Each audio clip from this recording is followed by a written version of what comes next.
같이 기도함으로 새벽 기도 시작합니다. 하나님의 말씀 가운데 우리의 생명이 있습니다. 은혜가 있습니다. 살아갈 용기가 있습니다. 세상은 절망적인 소식만을 말하지만 우리에게는 복음이 있습니다. 복음이 우리 마음 가운데 믿어지고 들려지어서 오늘도 세상을 승리하는 믿음이 되게 도와주옵소서. 예수님 이름 받들어 기도합니다. 아멘. 오늘은 누가복음의 마지막입니다. 누가복음 24장 36절에서 53절입니다. 24장 36절에서 53절까지의 말씀입니다. 이 말을 할 때 예수께서 친히 그들 가운데에서 서서 이르시되 너에게 평강이 있을지어다 하시니 그들이 놀라고 무서워하여 그 보는 것을 영으로 생각하는지라. 예수께서 이르시되 어찌하여 두려워하며 어찌하여 마음에 의심이 일어나느냐. 내 손과 발을 보고 나인 줄 알라. 또 나를 만져보라. 영은 살과 뼈가 없으되 너희 보는 바와 같이 나는 있느니라. 이 말씀을 하시고 손과 발을 보이시나 그들이 너무 기쁨으로 아직도 믿지 못하고 놀랍게 여길 때에 이르시되 여기 무슨 먹을 것이 있느냐 하시니 이에 구운 생선 한 토막을 드리니 받으사 그 앞에서 잡수시더라.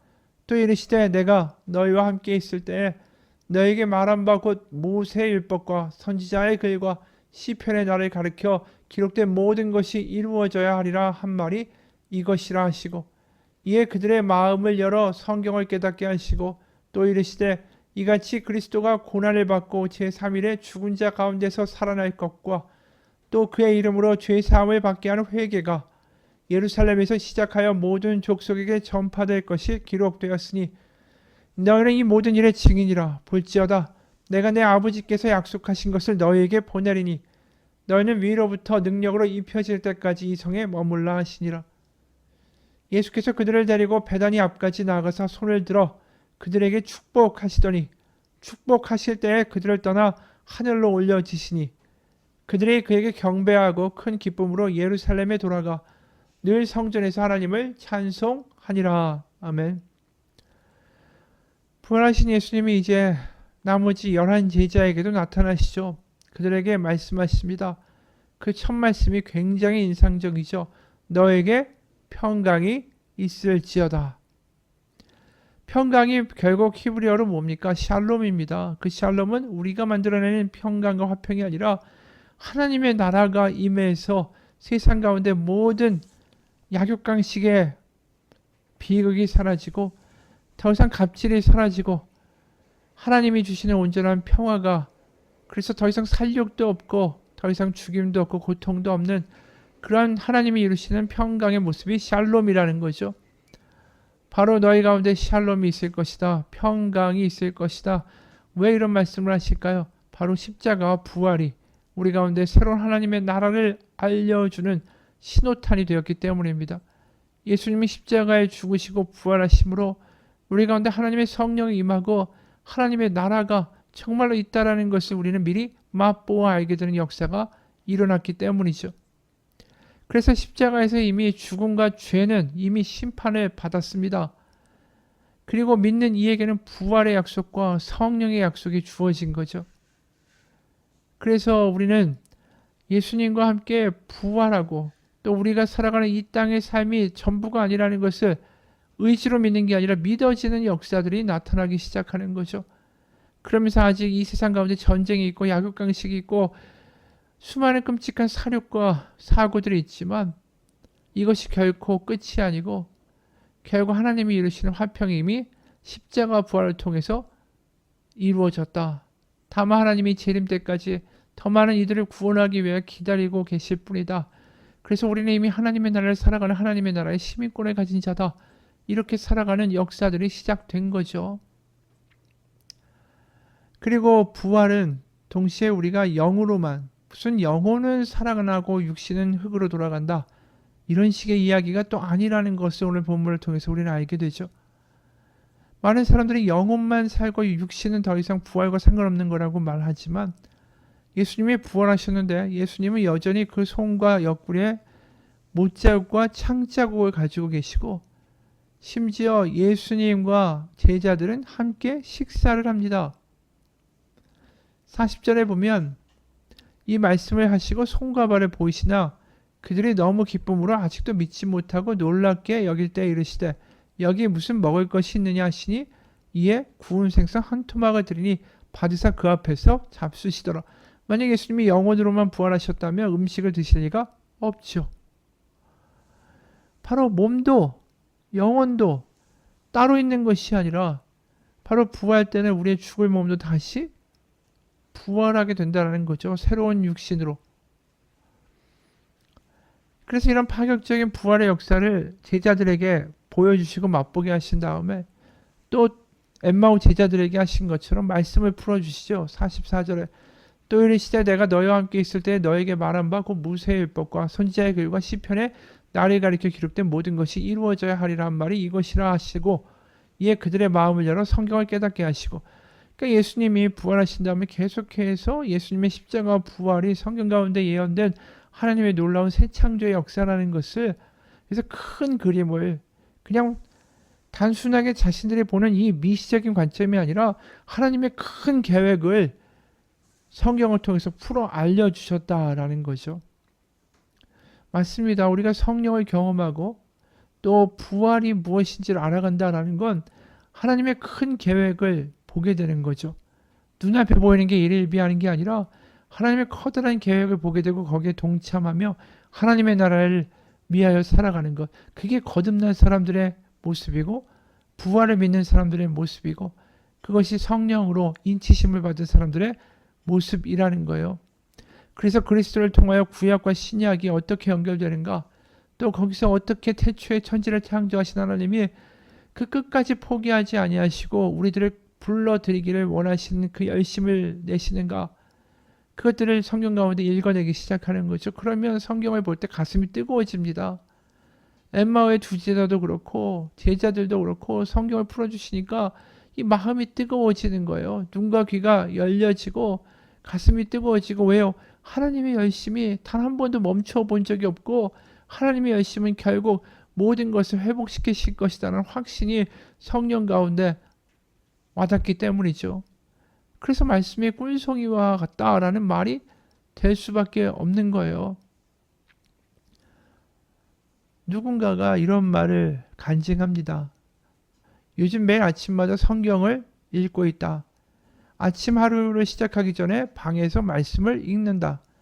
분주한 삶에서 떨어져 나와 하나님 앞에 고요히 앉아 말씀을 묵상하는 게 내 영혼에 마르지 않는 샘물이 된다는 걸 절감했다. 또 말씀이 꿀송이처럼 달다는 것도 공감하게 됐다. 무엇보다 말씀을 읽어가면서 내 눈과 귀가 계속해서 열리고 있다. 말씀을 읽은 후에 삶에 적용하면서 말씀이 계속 생각나고 묵상하게 된다. 또 매일 말씀을 읽으면서 새로운 경험을 한다. 특히 이전에는 내 허물과 상처로 잘 보이지 않던 내 마음과 생각마저도 잘 보인다. 그리고 내 마음에 예수님으로부터 온 것이 아닌 것이 있다라면 즉시 하나님께 고백하게 된다. 그리고 이전에는 문제나 고민이 생기면 혼자 앉아서 그 짐을 다 낑낑 짊어지고 힘들어했는데 이제는 바로 말씀을 읽게 된다. 진짜 신기하게도 내가 가지고 있는 고민이나 걱정에 대한 대답이 하나님 말씀에 다 있다. 그리고 말씀을 읽은 후에 삶에 적용할 때는 말씀이 계속 생각나고 묵상하게 된다. 이제는 내가 죽고 예수님으로 산다라는 게 뭔지 알게 됐다. 이전에는 그냥 무심코 지나갔을 마음의 태도, 생각에 대해서도 이게 하나님의 말씀에 어긋나는 것 같다라는 생각이 들기 시작하고 그런 고개를 흔들면서 아니야, 정신 차려야지, 이건 아니야, 하나님이 보고 계시라는 생각이 들게 되었다. 다른 사람들에게는 이상해 보일 수도 있지만 보이지 않는 하나님이 언제와 나와 함께 계신다라는 고백이 생기고 그러면서 내 삶에 나타난 재미난 현상들이라고 할 수 있다. 하나님의 말씀을 읽고 그 말씀대로 살아가려고 노력하는 지금 취업, 배우자, 관계, 재정 등 여러 가지 영역에서 여전히 해결되지 않는 부분들이 존재한다. 하지만 그 영역들 가운데서도 전신갑주를 입고 예수님의 손을 잡고 살아가려고 나는 부단히 노력 중이다. 물론 때로는 옛자아가 불쑥 튀어나와서 나를 다시 잡아 끌어내리려고 하지만 그때마다 나는 예수님을 간절히 찾는다. 예수님, 제 마음이 또 이래요. 제 생각이 또 저리로 가려고 해요. 붙잡아 주세요. 내 멋대로 살려고 하면 삶이 엉망진창이 되지만 나를 버리고 예수님의 길에 가려고 하면 폭풍 속에서 고요함과 평안함을 오히려 찾게 된다. 그래서 나는 오늘도 하나님의 말씀을 읽고 묵상한다. 그렇죠. 말씀을 읽을 때 눈이 열리는 거예요. 하나님의 큰 계획이 보이고 하나님의 열심이 보이고 그 열심히는 하나님이 지금도 나에게 말씀하고자 하신다. 내가 듣기만 한다면 분명히 오늘 가운데 하나님은 나를 인도하실 것이다. 그러면서 하나님과 내가 너무 가까워지는 거죠. 나를 인도하기 원하신 하나님, 또 나는 그 예수님의 손을 잡고 가기 원하는 나의 삶, 거기서 하나님을 경험하는 밀접한 하나님의 친밀감과 사랑이 더 만들어지게 되는 겁니다. 우리도 마찬가지예요. 말씀을 읽을 때 우리의 눈이 열리고 귀가 열리고 우리의 마음이 뜨거워지는 역사가 성령으로 말미암아 있기 원합니다. 그리고 그 뜨거워진 마음을 가지고 세상 가운데 예수님을 전하는 사람들이 됐으면 좋겠어요. 그래서 47절, 48절에 그들의 마음이 뜨거워지고 부활을 보게 되고 성령으로 인치심을 받으면 그들이 어떻게 됩니까? 47절, 또 그의 이름으로 예수님의 이름으로 죄의 사함을 받게 하는 회개가 예루살렘에서 시작하여 모든 족속에게 전파될 것이 기록되었으니 너는 이 모든 일의 증인이라. 이들이 앞으로 가서 그것을 할 거라는 거죠.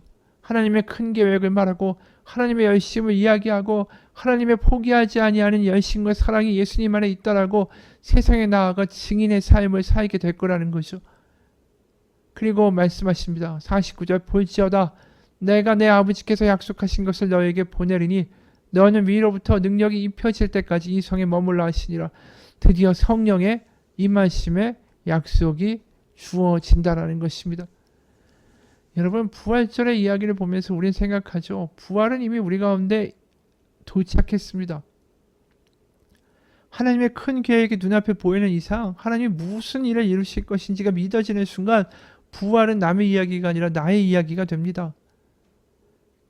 그리고 우리가 말씀을 읽으면서 그곳에서 하나님의 주시는 마음으로 마음이 뜨거워지는 순간에 부활은 믿어집니다. 예수님이 이미 내 안에서 살아계시고 나와 함께 하신다는 게 믿어지는 순간에 부활은 더 이상 먼 얘기가 아니라 나의 이야기가 되는 거죠.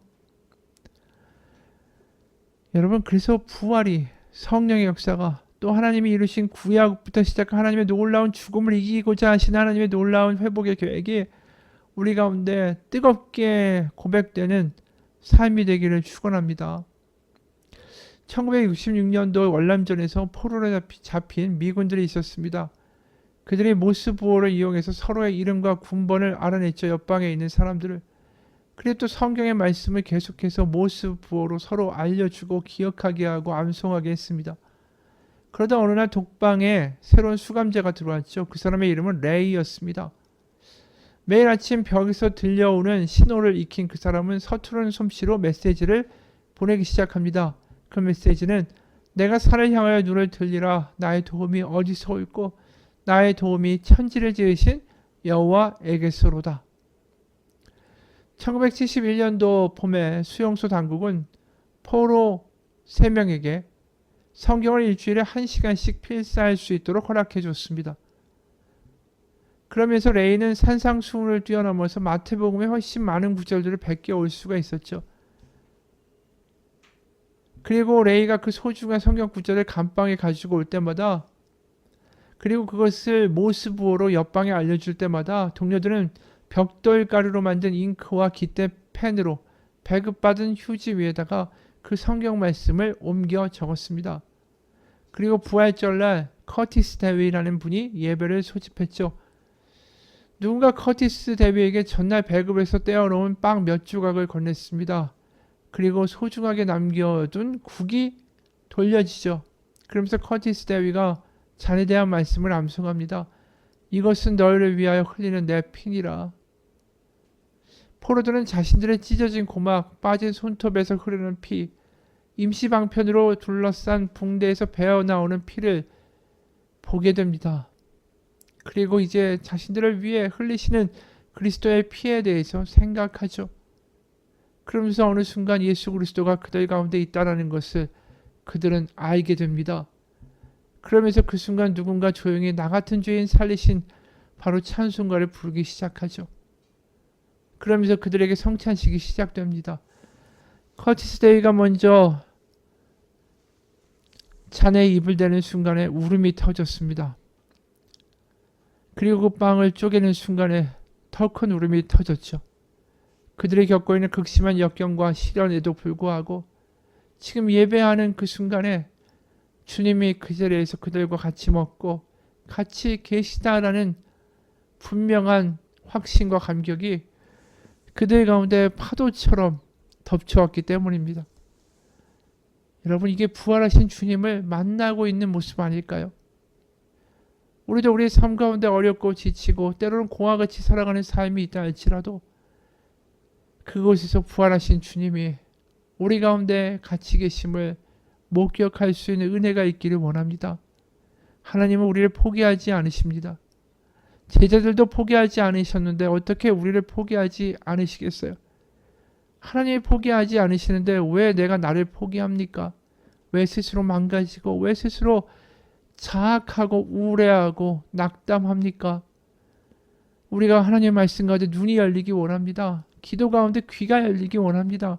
남들이 끝났다고 해도 남들이 뭐라고 해도 부활하신 주님을 만날 수 있는 역사, 눈앞에서 하나님의 말씀이 펼쳐지는 역사, 믿어지는 역사, 그 부활의 주님을 경험할 수 있는 역사, 11제자와 2명의 엠마오의 제자들의 눈이 열리고 그런 순간에 낙담에서부터 다시 소망으로 하나님의 아들이 살아계셨다고, 하나님의 분명한 계획이 있다고 기뻐하며 뛰어나갈 수 있었던 것처럼 우리 가운데도 다시 한번 꿈꾸고 소망할 수 있는 그런 역사가 있기 원합니다. 지금 부활의 주님이 우리와 함께 하심을 믿으십시오. 아무리 추운 겨울이고 꽁꽁 얼은 얼음이 있고 눈보라가 치더라도 봄이 오면 그것들은 다 사라지게 되어 있습니다.